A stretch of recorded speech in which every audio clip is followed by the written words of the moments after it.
I'm Donna Powe, a medical officer. I've been working with the the National HIV Programme since 2005. I also work in the prisons as well as the Director of the Medical Services.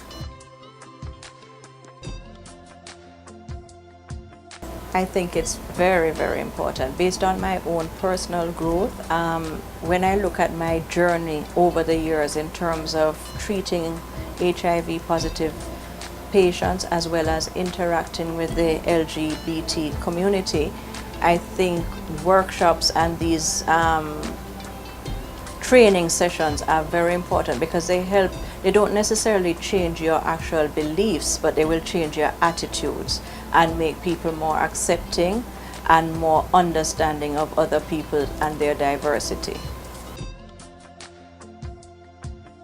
I think actually stepping into other people's shoes, so to speak, because when we had the that session where we had some members of the population come in and talk about their experiences, and you realize some of the stigma and the problems that they face on a day-to-day basis, not only from the wider community but even just their family members, and you realize some of the challenges that they have. I thought I was very knowledgeable, and I thought I was very open, but what I realized, I actually saw one of my gay patients after the training, and the discourse I was able to have with him was much more open, and he seemed really happy to be able to discuss with me all the different positions and all the different terms that I use, and happy that I was more knowledgeable on the matter. So it has helped. I always think exposure always ends up with some increase in knowledge as well as some change. I didn't realize I didn't know as much as I didn't know when I went. I thought I knew quite a bit, but after going I realized there were lots of gaps in my knowledge, and I think it has helped in my understanding of the patients and the people I will have to treat.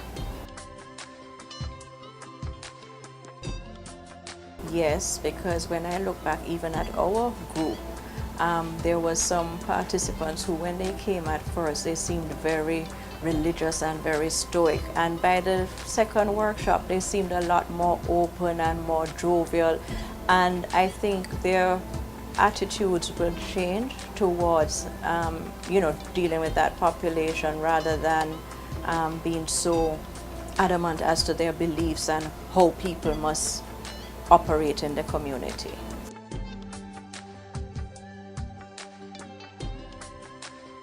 I would say that, even if you don't accept people's way of life or you don't think it is right, they are entitled to health care, and I think we have to be respectful, and we have to make them feel welcome. There must be a safe place that they can come, and our health facilities should be one of the safe places that they can come to receive health care. Because after the workshop I realized they go through so many challenges on a day-to-day basis. We are pushing them in a hole. We know that they exist. We need to be able to let them feel free to come out, to access the services, and to get the health care they need, because they will cause us burdens later down in the line if we don't let them access services early. So I really think healthcare workers need to realize that they can make a difference in the general community, because even though we work in a health center or a health facility, we are also members of other communities. And if we understand people more, we'll be able to go out there and be advocates, so to speak, by enlightening other people about some of the challenges that they face.